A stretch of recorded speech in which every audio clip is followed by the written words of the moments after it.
Good morning, everyone. Welcome.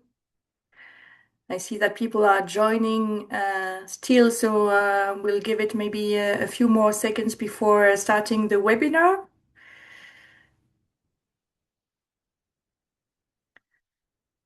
Okay. Um, Good morning, everyone, and thank you for joining us for today's webinar, Decoding the First EU Omnibus Package. We will be analyzing the outcome of the agreement. I'm very pleased to welcome you all back. We're starting this new year, and we are doing so somehow on a positive note because we have at least, or at last, some clarity on business due diligence rules in Europe. As you know, this file has been politically complex, highly sensitive, and I'm sorry we have been monitoring and engaging on every step, from the very early stage of the discussions to the final political compromises. And today, we can finally take stock of where the agreement has landed and what this means for your operations, your planning, and your sustainability strategy. So maybe before we begin, a few quick housekeeping notes, if you can move to the next slide.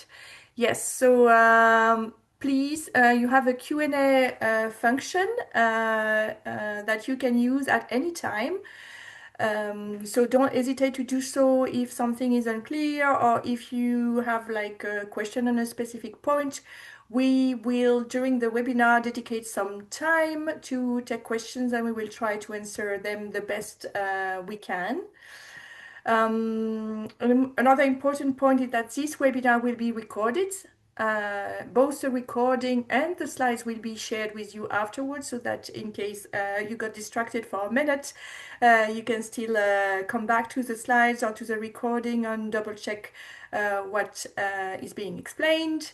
And finally, after the survey, after the webinar, you will be receiving a short satisfaction survey. And since your feedback is really important to us, I would like to thank you in advance for completing it. You can move to the next slide. As many of you know, today's webinar is part of a broader series led by our advocacy team.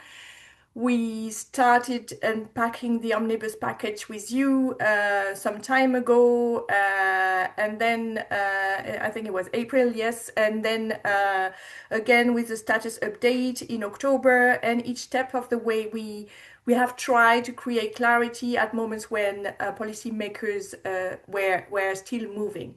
But today is really one of the final moments for this series. It's really about the analysis of the agreement. So that's a very important moment. Next week, on the 29th of January, we will complement this webinar with another one on ESRS. So you can already save the date. All of these sessions are part of our commitment to support your understanding and your preparations throughout the legislative process. Agenda for today, pretty straightforward. After my short introduction, Valentina will take you through a more detailed analysis of the omnibus package. Then you will have a chance to ask questions, which will be moderated by my colleague Stuart. And I finally close the session with a few reflections and main takeaways. And this is where I realized I have forgotten to introduce myself. I'm Cathy Roussel, I'm the head of advocacy and engagement at amfori. But most importantly, I want to introduce my two colleagues, Valentina Bolognesi, who has been the main lead on this file for the past 5 years, engaging policymakers, monitoring developments, analyzing the implications for your business, and she will be the one explaining or unpacking where we are landing with the omnibus deal.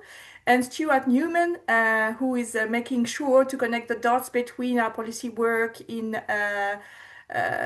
between this discussion of the omnibus and trade-related questions and forced labor ones. This has been really a team effort over the past years, and I'm grateful to be presenting alongside them today. Finally, quick but important disclaimer. While amfori strives to ensure accuracy, today's analysis shouldn't be interpreted as legal advice. We know that some procedural steps are still ongoing, and what we present today reflects the political agreement, the best information available, and we will continue updating you as the remaining formal stages unfold. I will now give the floor to my colleague Valentina to present the webinar. Thank you so much, Kati, for this great introduction. And I'm very happy to be with you today, trying to understand together what was agreed upon in December. And I think one way to go about doing this is really just to quickly recap how we got to where we currently are, what the main steps, what the main stages of this very convoluted and complex process were. So quickly recapping the most important, I would say, milestones of the process, I think it's always helpful just to keep in mind that only in 2023 we thought that we had a corporate sustainability reporting directive that had entered into force. Equally, a corporate sustainability due diligence directive that entered into force in July 2024.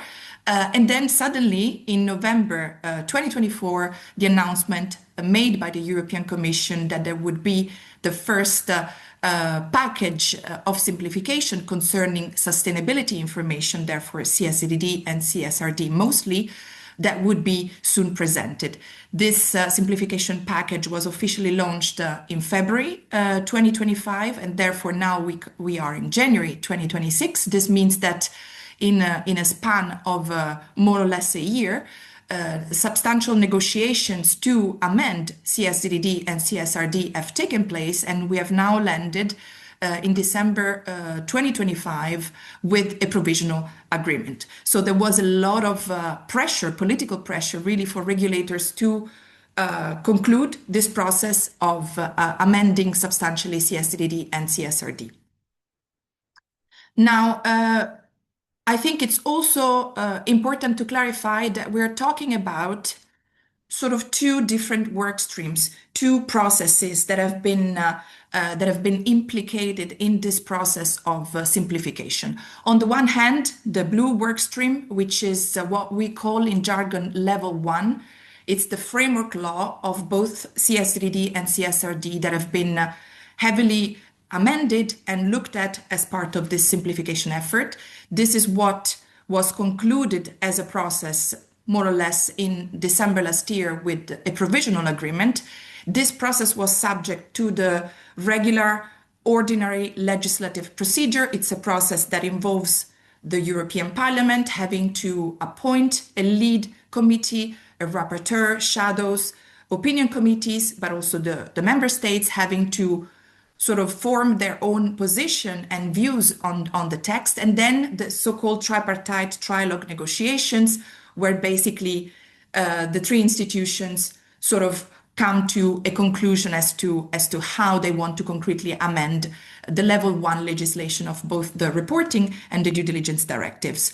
Now, this process is almost complete. So Katia alluded to the fact that there are still a couple of procedural steps that are expected to happen, in particular the Council adoption. This should be a mere procedural step. Nevertheless, I think it's important just to clarify that this is still to happen. And then, of course, more importantly, the publication in the official journal of the EU, which is what, of course, will then lead to the entry into force of the two directives. So today's webinar will deep dive on this part. What kind of substantial changes to CSDD and CSRD were introduced?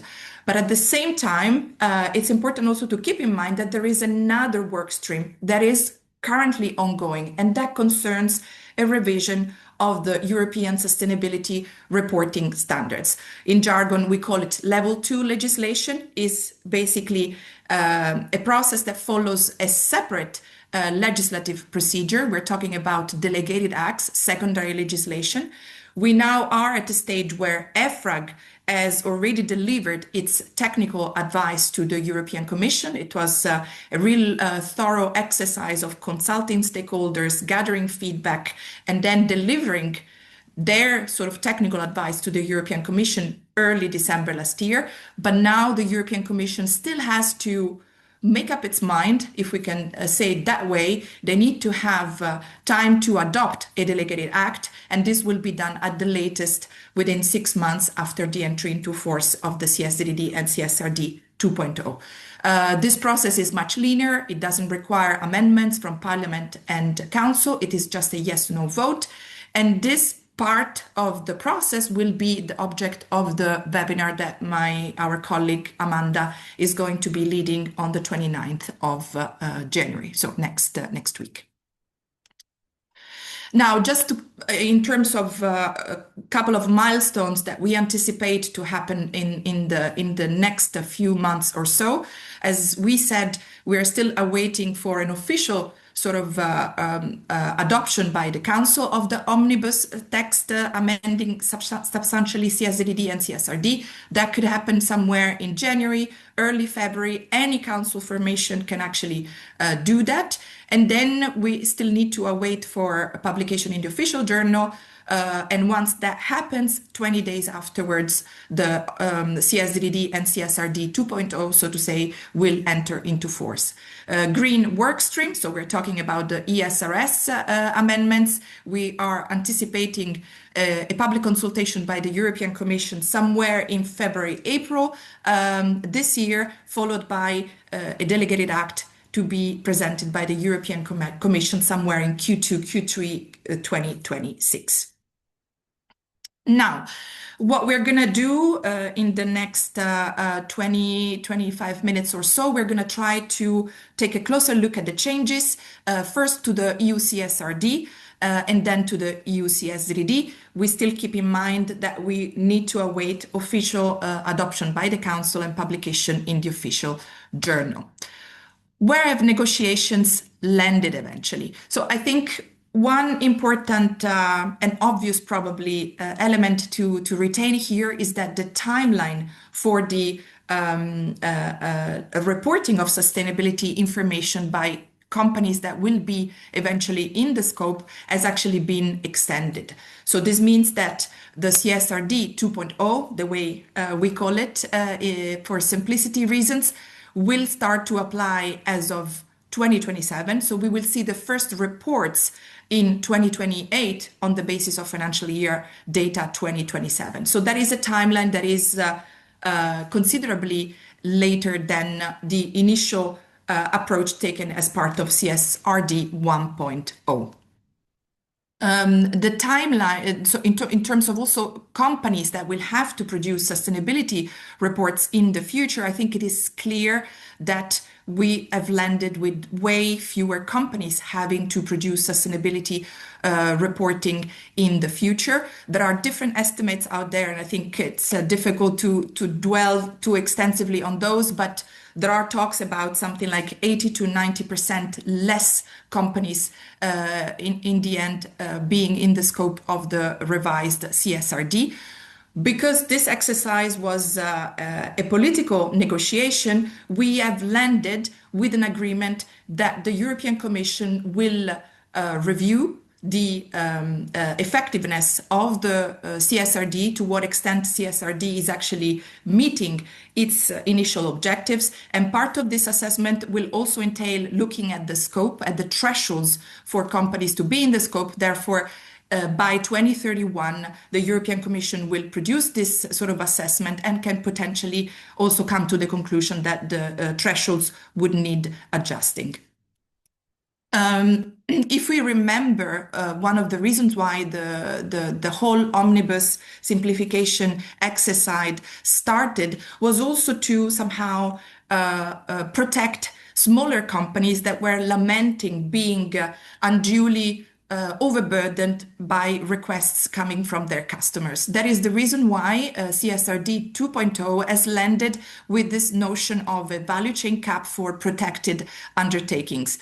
Protected undertakings are companies with up to 1,000 employees that are in the value chain of larger companies, and those companies will have a right to refuse the sharing of information that goes beyond a certain sort of threshold. We're going to look into that in a second in closer detail, but I think it's important also to to keep that in mind as an overview of where negotiations have landed. Also, if you recall in CSRD 1.0, there was the decision to actually develop as a second step, once ESRS had been adopted, to also adopt sectorial standards to really look into the the specificities of high-risk sectors. This aspect has been taken out of the CSRD 2.0, so there won't be any longer sectorial standards being adopted by the European Commission. And the rationale behind wanting to take that out is to limit the number of data points that companies will need to report on when it comes to drawing their sustainability reports. Where negotiations landed is that there is still the possibility for the European Commission to adopt guidelines instead, sectorial guidelines that would need to be developed through a multi-stakeholder process, that would need to be regularly updated. And the idea is to provide guidelines to companies that operate in certain high-risk sectors. The reasonable assurance has been taken out. What the European Commission will need to do, if I recall it correctly, still somewhere in 2027, is to adopt standards for limited assurance, but the reasonable assurance has been taken out. And then the green work stream that we alluded to previously, we still need to see where the final revision of the European sustainability reporting standards will land as part of this delegated act procedure that is still ongoing.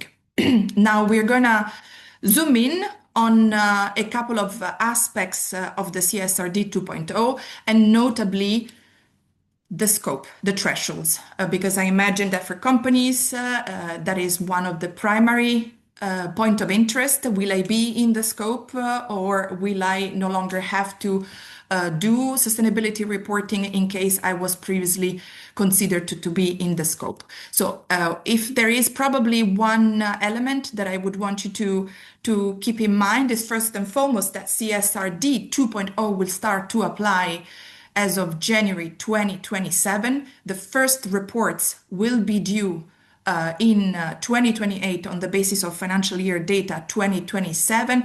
And this will be the case for EU companies or EU undertakings, as the directive stipulates, that meet two threshold conditions simultaneously. They need to have more than 1,000 employees and more than 450 million euros worldwide annual net turnover.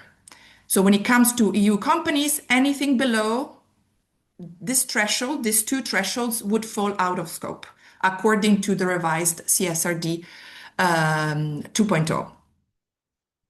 You will probably wonder, what about those companies that were already in the scope of CSRD 1.0, that were part of the so-called Wave 1, and that already started to report in 2025 on the basis of financial year data 2024. What's going to happen to those companies?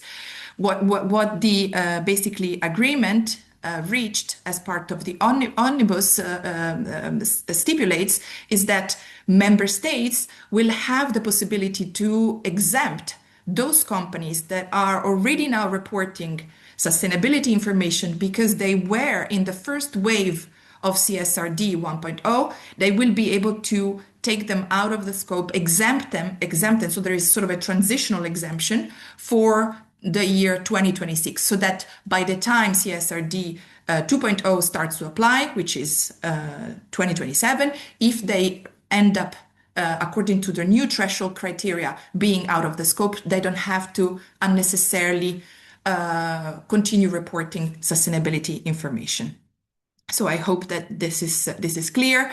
When it comes to non-EU companies, non-EU parent undertaking, they will come into the scope a little bit later. So the first reports will be due in 2029 on the basis of financial year data 2028. And we're talking about non-EU parent companies that generate a net turnover in the EU at consolidated level of more than 450 million euros, and that the group has an EU subsidiary or an EU branch that generated a net turnover of more than 200 million euros in the previous year.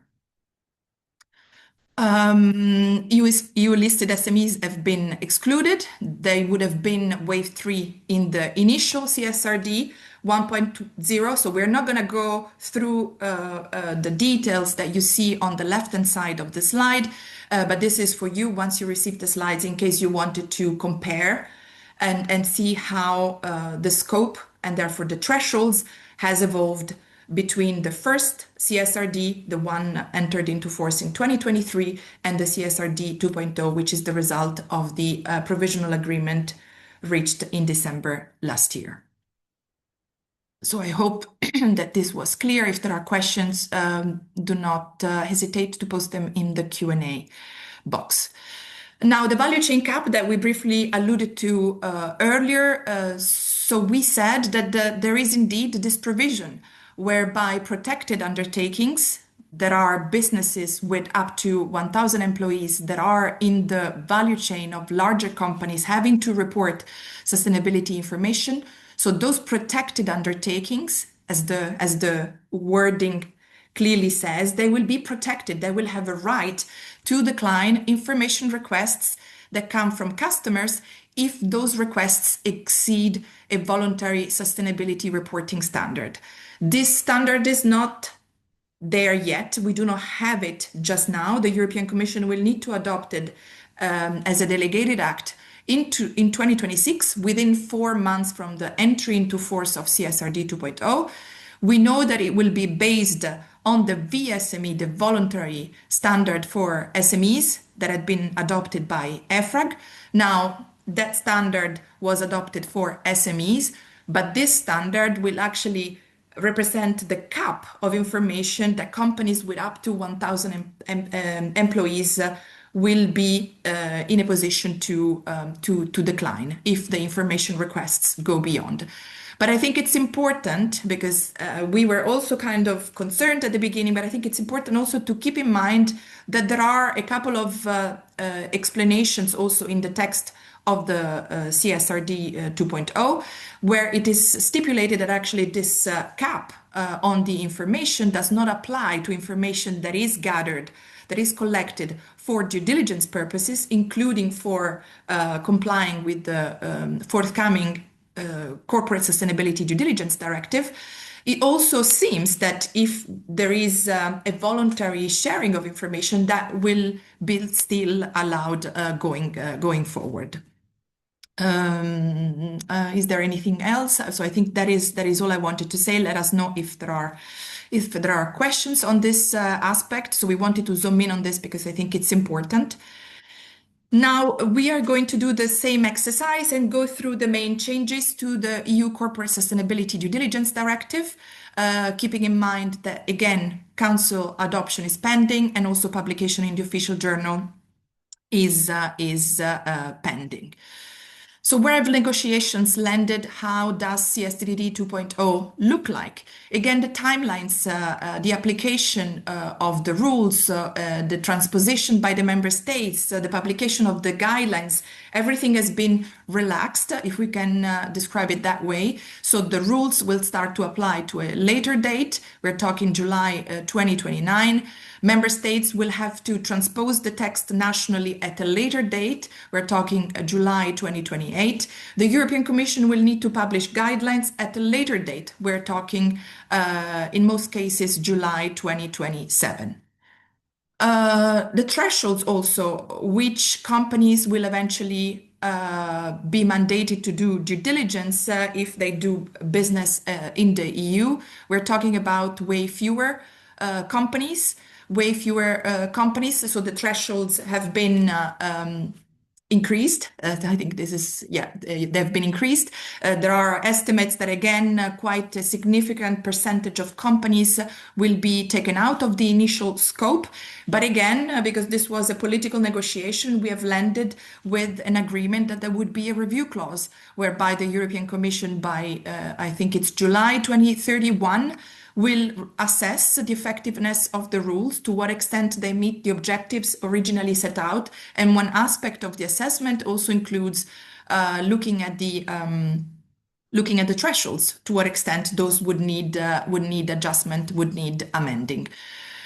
An aspect that was heavily discussed as part of the negotiations and the substantial changes to the CSDD was the notion of risk-based due diligence. So if there is one thing that has been extensively clarified, actually, is that companies will need to do risk-based due diligence, which means they will need to do first a scoping exercise, followed by an in-depth assessment. We're going to zoom in on this aspect in a second. It has been also clarified and decided that actually the monitoring of the effectiveness of the rules will need to be delayed. So the intervals at which companies will need to monitor to what extent what they're doing is actually appropriate is no longer once a year, but this will have to be done once every 5 years. Importantly, I think that's very important to stress, if a company comes to the conclusion that actually a more frequent or a ad hoc monitoring or assessment needs to be done, that will be possible. So I think the logic behind delaying the intervals is, again, to avoid overburdening unnecessarily companies, but companies will still be in the driving seat to determine whether more frequent intervals are actually needed, because maybe changes have taken place, or risks are potentially arising in supply chains.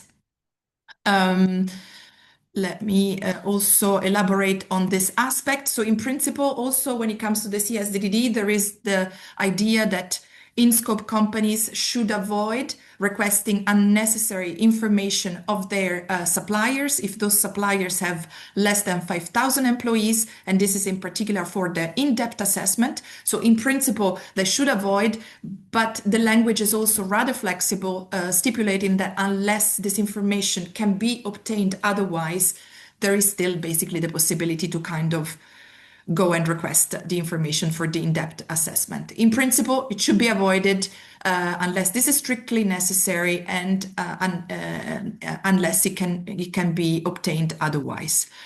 Maximum harmonization. So there are a number of provisions within the text of the CSDD that will be subject to maximum harmonization. That means that the member states, once they transpose the text nationally, they will not be allowed to sort of go beyond what is stipulated by the text of the directive. And this is an attempt at trying to really operationalize a harmonized application of the rules. When it comes to the approach on civil liability and pecuniary penalties, the approach has been amended, to say the least. So we no longer have an EU-wide civil liability regime. Nevertheless, civil liability still is a possibility, because it will be determined nationally according to the regime that applies in each and every member state. So if anything, we're moving away. In the initial CSDD, we would have had a harmonized approach to determining when companies could be taken to court in case of harm. Now this harmonized approach is gone, but still the possibility for companies being taken to court remains, but those will be determined by the specificities and the specific regime at each and every member state. When it comes to the pecuniary penalties, there will be guidance forthcoming by the European Commission. And the maximum penalties will be set at 3% of global turnover when it comes to EU companies. The notion of stakeholder, the definition of stakeholder has been narrowed, and also the stages at which stakeholders will need to be engaged with have been reduced. So fundamentally now companies will need to make sure that they engage with stakeholders to identify impacts, and also at the stages of the defining the prevention and the correction action plans and the remediation. A very contentious aspect of the CSDDD has also been the climate transition plan provision, Article 22. It has been eventually taken out of the CSDDD 2.0. This means that companies no longer have an obligation to adopt and put into effect. At some point, the putting into effect was also being renegotiated. So now no longer adopting nor putting into effect a climate transition plan. Of course, if companies want to do so voluntarily, they can still do so. And importantly, the language in CSRD pertaining to climate has not changed.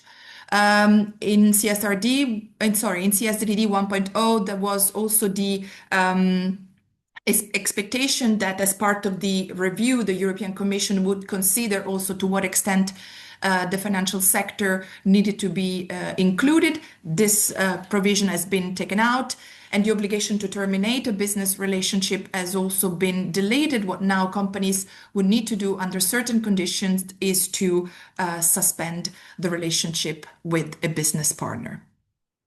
So that is the full overview of the main changes and where negotiations have landed. What I would now want to do is to zoom in on two aspects of the changes, notably the scope and the timeline. So which kind of companies are we looking at that will need to do due diligence according to the revised CSDDD? So we're talking about EU companies with worldwide net turnover of more than 1.5 billion euros and with more than 5,000 employees. They will be coming into the scope as of July 2029. When it comes to non-EU companies, they will also be in the scope as of July 2029 if they generate 1.5 billion euros in the EU. On the left-hand side of the screen, you can see the initial sort of scoping and timeline according to CSDD 1.0. You will quickly see that the rules initially were meant to start to apply as of July 2027 to companies with 1.5 billion euros and more than 5,000 employees. But then progressively the scope would have been sort of lowered to cover eventually companies with 1,000 employees and more than 450 million euros. So the thresholds have been considerably therefore amended as a result of CSDD 2.0, and also the timelines have been considerably relaxed. Now zooming in on the risk-based approach. This has been, as I alluded to previously, an aspect that has been that was heavily negotiated as part of the Omnibus Simplification Package discussions. What I think is very important is that regulators have clarified that companies are not going to be expected to map all of their supply chain. So that was initially what was being read in between the lines and the legal text of CSDD 1.0. So regulators are now clarifying that in order to identify and assess negative impacts at the level of operations, subsidiaries, and business partners in the chain of activities, what companies have to do is to do a scoping exercise. So that will be based on reasonably available information. And the objective of this scoping exercise would be to identify general areas where adverse impacts are most likely and most severe across own operations, the operations of the subsidiaries, and those of the business partners in the chain of activities. Based on this scoping, that again is expected to be done on the basis of reasonably available information, companies in the scope of CSDD will be expected to conduct an in-depth assessment. And here is where the cap on information would kick in. So ideally, the information from the business partners with less than 5,000 employees can be requested only when it is necessary and when it cannot be obtained by other means. I think we are good on time. And now we wanted to, before we go to the Q&A, and I will also take the time to take a look at the questions that have come through in the meantime, we would like to also hear a little bit from you and take a little bit the temperature of what those changes, what those developments mean for your business, for your activities, for your priorities. So here up on the screen, you should have received now the first question. And I'm going to read it out loud because those who will receive the recordings are not going to necessarily see the screen. So, which aspects of implementation do you find most challenging? So, now that in principle the dust is settling, that now companies can start to work on implementation, is it the understanding of the legal requirements? Is it aligning internal processes? Is it training staff, maybe building awareness, coordinating with suppliers, partners, or it is all of the above? So you can actually tick more than one, click on more than one, and we would be really interested in hearing from you as to which aspects of implementation you are finding most challenging. I believe that I'm going to be looking also at my colleagues. I believe that it is possible for people to vote, and normally in a few seconds we should be able to see the results appearing.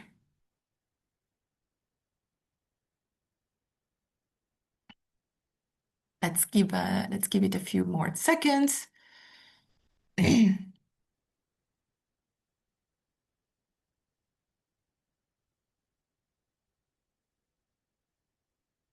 Alrighty, here are the results, and we have 45% who responded that actually the legal requirements still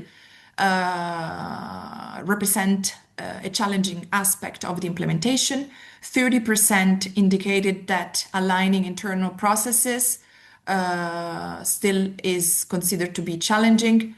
22% of you indicated that training staff and building awareness is a challenge, 47% coordinating with suppliers and partners, and 20% all of the above. So I think it's a very mixed picture, and I think definitely the legal requirements and the coordination with suppliers and partners stand out.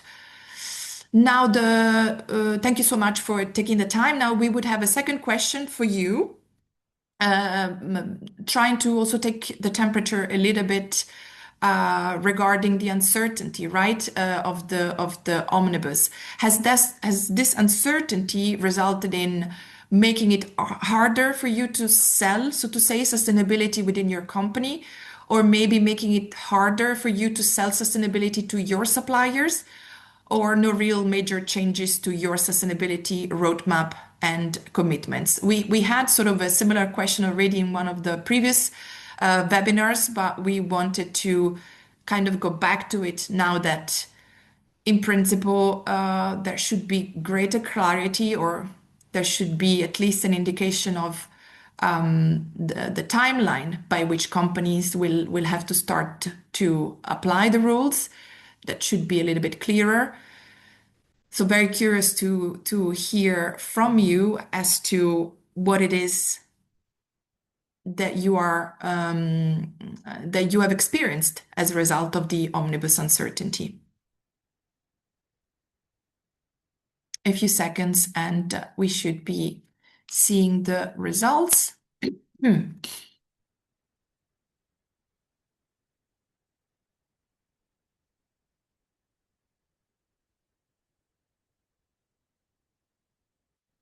Et voilà.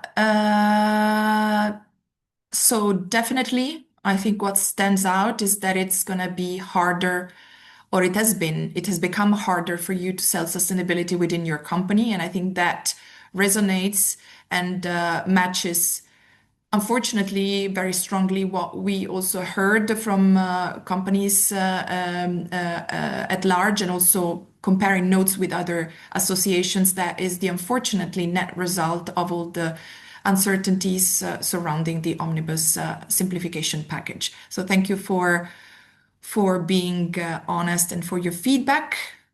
And I think it's also interesting that it's going to be harder to sell sustainability with your suppliers. But definitely the greatest challenges have come from within companies, because probably many of you have lost a little bit of credibility. So that's very unfortunate. But thanks for the feedback. Now, the last question. If you could choose, now knowing that the European Commission will need to adopt a set of guidelines to support the implementation with when it comes to the CSDDD, the Due Diligence Directive. If you could choose, which CSDDD guidance would you like the European Commission to prioritize? Guidance on how to conduct due diligence, including identification, prioritization, and appropriate measures, sector-specific guidance, or guidance on the assessment of risk factors. This is just a selection that we have taken the liberty of picking. You might have other priorities. The list would have been extremely long if we had taken one-to-one the text of the directive. But as we begin to engage, we already have in the past, but we will need to re-engage with the European Commission because, of course, we're looking now at a new text. I think it's an important indication also for us to understand what really is of most concern, or what is it that you are mostly looking at from the European Commission in terms of guidance. So thanks for also sharing your views on this aspect.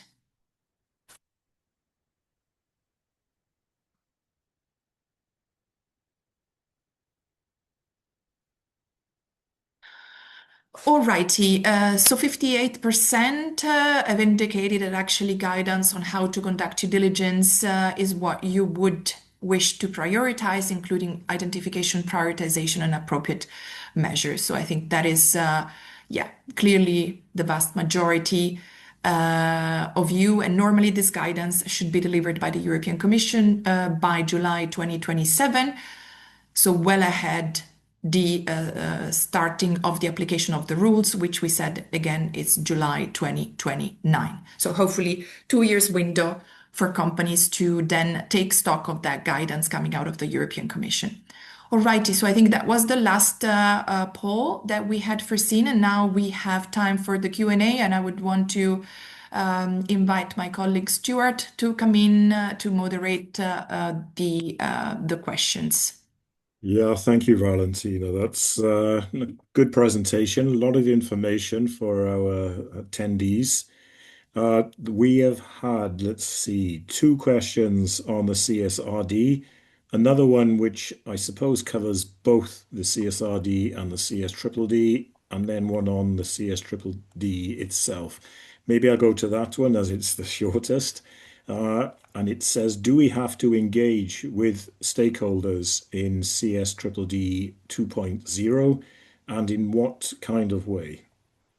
Some of that will have already been answered, I think, but it's I think it's a good question. So thanks a lot for asking and for raising this point. So I think the short answer is yes. In scope, companies will be expected to engage with stakeholders, and maybe also taking a step back and trying to understand why is it that companies will have to engage with stakeholders is because CSDDD, Kati will make a point about this in a second, draws or builds on international standards on responsible business conduct due diligence, notably United Nations Guiding Principles on Business and Human Rights, OECD M&E guidelines, and in those international standards, it is clearly articulated the expectation that companies need to, as part of their effort to understand the risks in their supply chains to people and the environment, they need to also ask the very people or representatives of the very people whether indeed they are affected. So that is the idea. The idea is that stakeholders are there to help companies identify. So that's where stakeholders will need to be consulted upon during the identification phase, and also when drawing remediation, for instance, activities. The very stakeholders that might have been negatively impacted as a result of the activities by the companies, they would need to be consulted upon as part of that remediation effort. Also, when drawing up preventative and corrective actions, stakeholders ideally would need to be consulted upon. So the stages at which this engagement proactive engagement will need to happen have been reduced, and also the definition of stakeholders has been narrowed. I can also read it out loud. I have it here because I wouldn't otherwise remember it myself. Stakeholders are the company's employees, the employees of the subsidiaries of its business partners, their trade unions, workers' representatives, and individuals or communities whose rights or interests are or could be directly affected by the products, the services, and the operations of a company, its subsidiaries, the business partner, and the legitimate representatives of those individual and communities. So it's very lengthy, but it has been in principle narrowed down, shortened as compared to CSDDD 1.0. So not only companies will need to proactively engage with stakeholders, but they will also have to set up systems, notably a notification system and a complaints procedure to receive input and feedback from stakeholders about issues that potentially the company may be connected to. So it's not just the proactive, which I think was part of the question, but it's also being able to receive. So creating mechanism for stakeholders to be able to lodge complaints and grievances. Good. Okay. This one came in whilst you were describing CSRD, but I think it does apply, can apply to both. And what can I do as a small company that is a supplier to a big customer that requires us to provide all kinds of extremely detailed information? And this points to the information threshold that has now come in and has changed. Yes, so thank you for the very good question. And I think it speaks to the fact that the burden is a reality. Of course, organizations like I would say amfori, but not only amfori, there are other organizations out there that are meant to collaboratively work and bring, for instance, together different buyers who source from the same suppliers. Those setup, those initiatives are in principle a way of streamlining the collection of information. So I'm hopeful that some of that can also be relayed as information as part of the work that you do with amfori, so that whoever sources from you will have access to that very same information and will avoid asking for that very information again. So the efficiencies of working collaboratively. Otherwise, I think it boils down really to a business decision. Is it important for you to continue doing business with that company? You will now have a right to refuse as of when CSRD starts to apply, which is January 2027. You will have a right to refuse if the information goes beyond the boundaries of the voluntary sustainability reporting information. And more importantly, the company that asks of you this information will have to tell you that, hey, by the way, this information goes beyond. You will have a right to refuse. The question is, from a business angle perspective, does it make sense? So I think practically, I think that's the harsh reality. It will also boil down to assessing whether the business relationship is something important for you to continue pursuing, and in that case, whether it is important for you to be providing anyway that information. Good. And there's one here which points to the confusion that has happened because of all the amendments and changes and simplifications. How should a company act that is now under a non-EU parent company? The preparations for reporting were made according to Wave 2. Now that the change has happened, it's not clear if we will report as we were supposed to, or whether it now has to be done by the non-EU parent company. Thank you very much for the question. And maybe I would respond in a more general fashion, if you allow me, in the sense that I think the message we try to convey as amfori is that the reporting is not just done for the sake of it. You also do the reporting because it's going to help you as a company better understand where your hotspots are, where your challenges are, where your vulnerabilities are. There are good things that should be coming out of the reporting. Of course, it requires a lot of effort. So I think our message, I'm also looking at Katia, and feel free to pick up afterwards if you want on this one. I think our message would be to continue on the good path that you've been on, whether you want to eventually report anyway, or whether you want to take stock of that exercise for your own benefit. I think I would try to see the glass half full. I would try to not waste on the efforts and the time that you have put into doing that, but trying to, if eventually it turns out that you will no longer have to, then maybe either consider still reporting voluntarily or take the learnings out of the exercise for your own internal activities. Good. This one I think should be fairly quick because it's again to do with CSRD, but it's the thresholds, the 450 million euro threshold for non-EU companies. Does this turnover apply only to revenues generated in the EU, or is it global operations?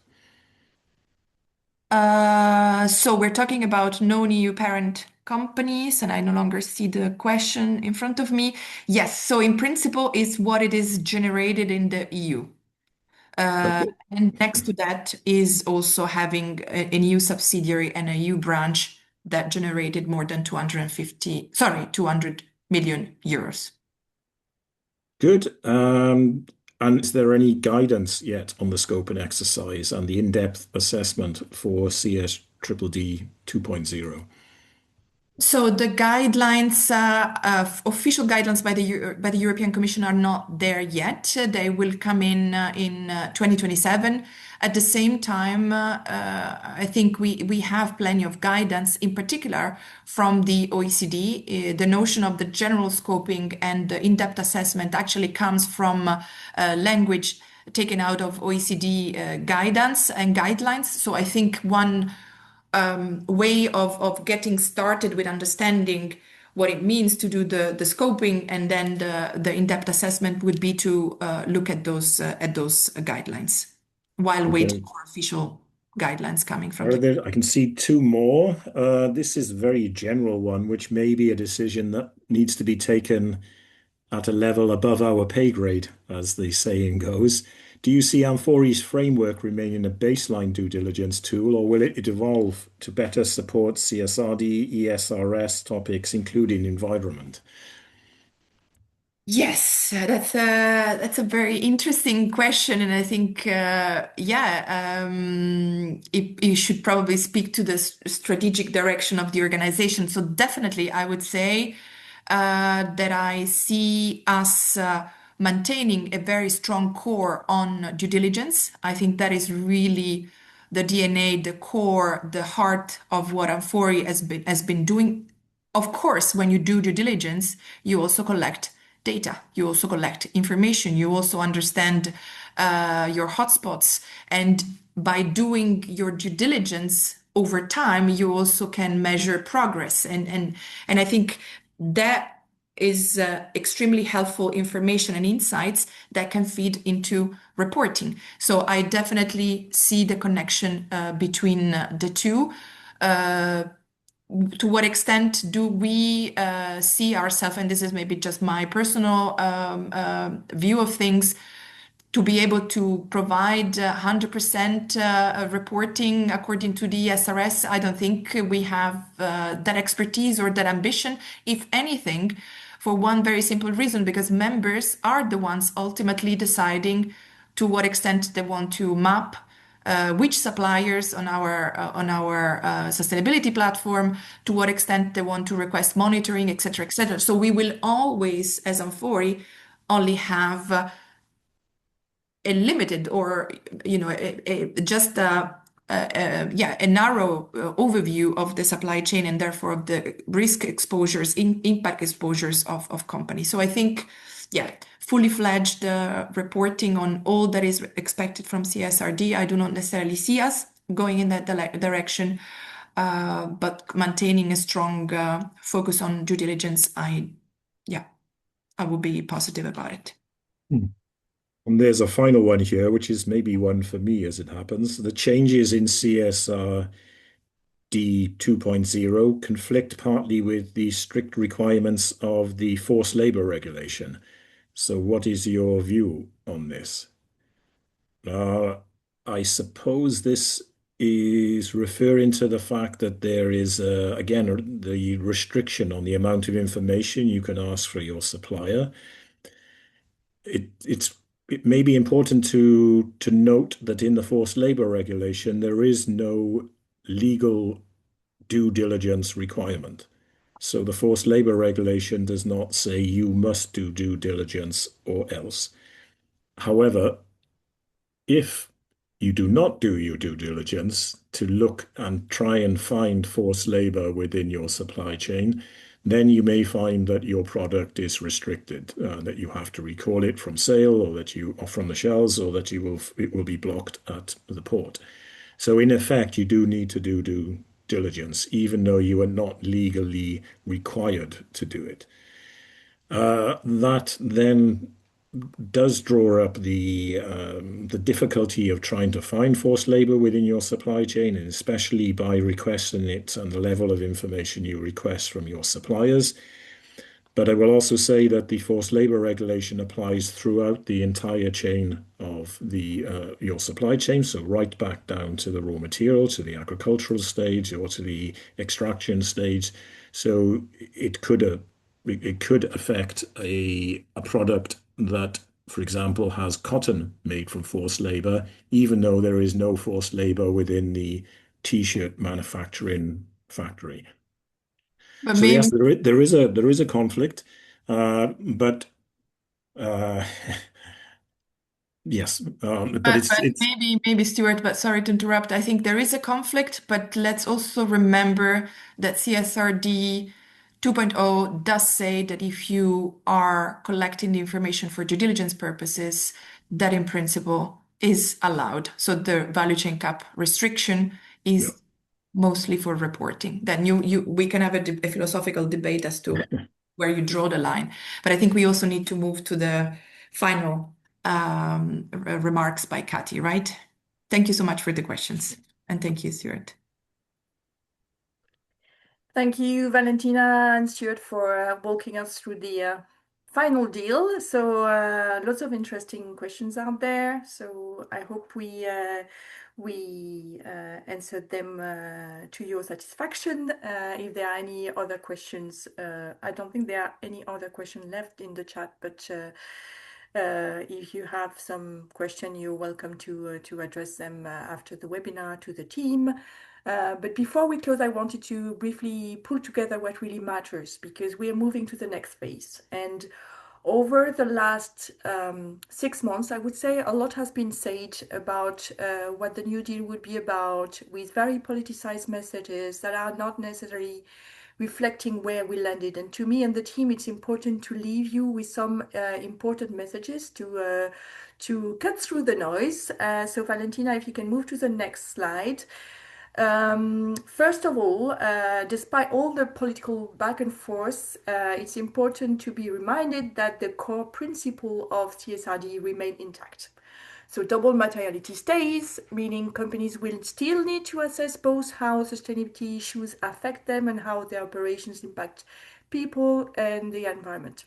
Of course, timelines and thresholds have shifted, the scope has narrowed, and reporting burdens will be streamlined, but the underlying logic is unchanged. And this is important because it confirms Europe's expected direction of travel, that corporate transparency remains a cornerstone of EU sustainability policy. When it comes to CS-Triple-D,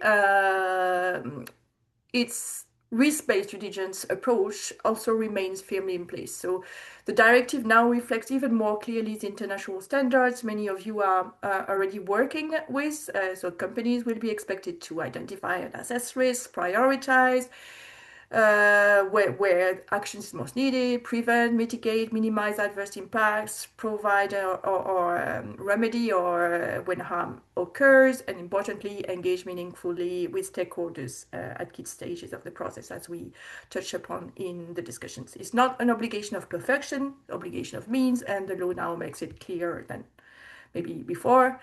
Third takeaway is that all in all, that's very reassuring, but no companies will be expected to do it alone. So the directive explicitly recognizes the value of collaboration, including the role of industry and multi-stakeholder initiatives as a legitimate way to increase leverage and support responsible business conduct. Also it also introduces requirements for independent verification, putting the emphasis on objectivity and freedom from conflict of interest. And we know that member states and the Commission will need to provide a suite of guidance documents, some by 2027, some others by 2028. All this means one thing: the implementation phase will rely heavily on collaboration, and amfori will continue to support you throughout the process. Maybe next slides. I mean, you know our tools. Many of the processes that are required under the Omnibus package align closely with the logic of amfori's tool. So I can only recommend that you keep on using this, and you can go to the next slide. And before I close, I also wanted to remind you one last time about our next webinar that will be focused specifically on the ESRS, which will take place on 29th of January. So today we talked about the political agreement, and next week we will dive into what the updated ESRS will require in practice, how companies should approach the reporting architectures, and what simplifications and clarifications you can expect. So I hope you enjoyed today's webinar. Please take a minute to share your feedback through the short survey you will receive. Your input really shapes the way we prepare these sessions and really helps us prioritize which guidance you need most urgently, especially now. So do not hesitate to complete them. And I would like to close by thanking all of you for joining us today. Thank you again for your engagement, your questions, your trust, and on behalf of the entire advocacy and engagement team, I wish you a very good rest of your day. Thank you so Thank you. much. Take care. Bye. Bye. Bye. Bye.